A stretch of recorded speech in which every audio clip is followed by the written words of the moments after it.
कर घरे आइसे से गोरी की तोरे ना कहना तोर ठोठर फाकर मुचकी हंसी लीला हमर जान ताई ओ तू हंसे हंसे रास्ता दिए जो लाते जाची तो तोर की होलो हामी बोलते जा बोल हामी बोलते जाई तोर होई रे तू की हमर गाल से होवी तो सुन हामी बोलबो होनाई तार गाल पे अरे जानो रे तई कोन दिए जाची अच्छा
तेरे सोलडिया रूपटा झलके ओहो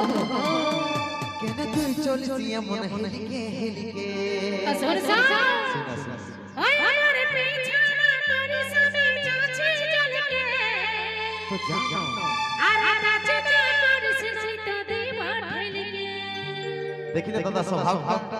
এই ঠেলকে দিব আমি ভালোবাসার একটা কথা বলবো এর ঠেলকে দিবে না তো এগুলা কিন্তু ভালো ভালো ছুটে গেলে কেউ ছেড়ে ছেড়ে নাই ओ तू देख तेरे सोनिया रूपटा झलके केने कोई चलसिया मन हिलके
যদি তুই রাজি তবে কথা বলিব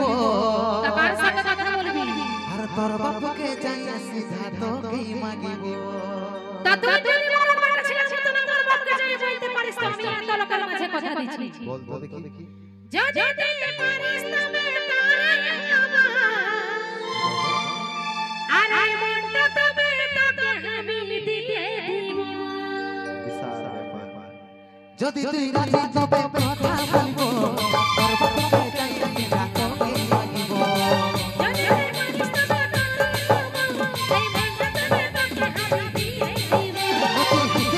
রাস্তা দিয়ে চলাতে যাচ্ছি আমি বলতে যাই তোর বইবে আমার গার্লফ্রেন্ড হবো এ রানী তুই আমার গার্লফ্রেন্ড হবো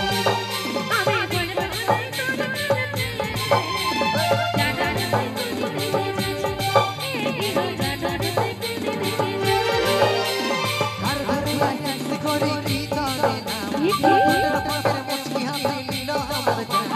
घर घर लाइसेंस करी की जाने ना मोटर पकड़ मुझकी हाथ लीलो हमर जान तुम हंसे हंसे रास्ता दिए चलते जाती हम बोलते जाई तोर बोई तुझकी हमर गर्लफ्रेंड हो ए रानी तुझकी हमर गर्लफ्रेंड हो